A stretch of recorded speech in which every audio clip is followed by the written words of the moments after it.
We all know that trees absorb carbon dioxide from the atmosphere. So it would seem logical that planting trees would help mitigate the effects of climate change. You're about to find out how that assertion may actually be wrong.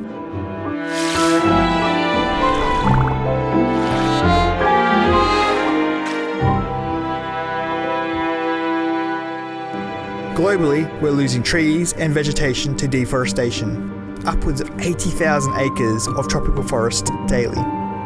The negative effects related to global warming isn't as much the quantity of trees being cut down, but where on the globe they are being logged.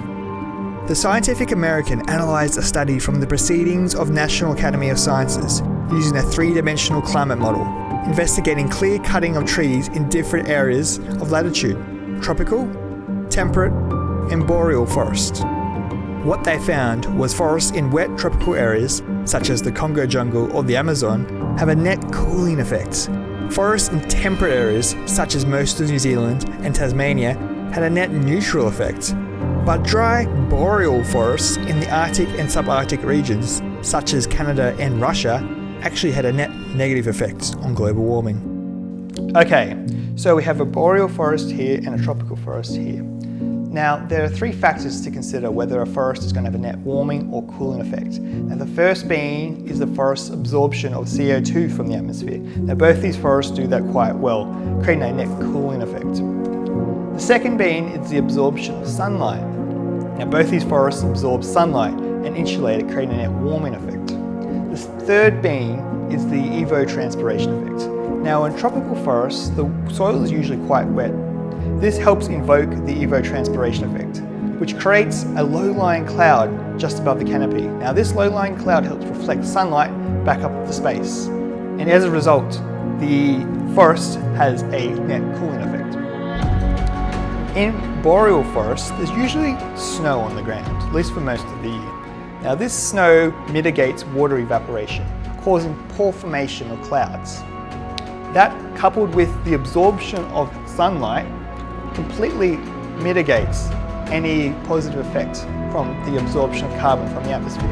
And in fact, boreal forests create a net warming effect. Another interesting example is in China, where vast afforestation is occurring. China plans to plant 6.66 million hectares this year, and by 2050, the program is expected to cover 400 million hectares in total, making it the biggest man-made carbon sponge on the planet. A team of Chinese and French scientists published their results in PNAS, finding that in cool, dry areas, such afforestation can result in net warming effects. These results suggest it is necessary to carefully consider where to plant trees to achieve potential climatic benefits in future afforestation projects. In short, forests help retain daytime heat during the night. The colder and drier the forest is, the stronger its relative warming effects are. From 1990, we've had credible data about the growth and decline of forest areas. Over this period, cold subarctic regions with boreal forests, such as Russia and Canada, have experienced afforestation or minimal retraction. Whereas the largest tropical forests around the Congo and Brazil have been subjected to devastating human-inflicted destruction.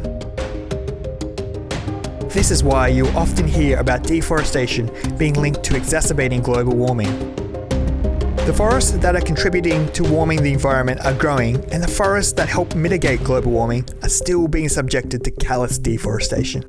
Sustaining our forests should always be a priority in protecting our biodiversity, but too much of a narrow focus on planting trees as a solution to the growing problem of climate change may just lead to undesirable outcomes.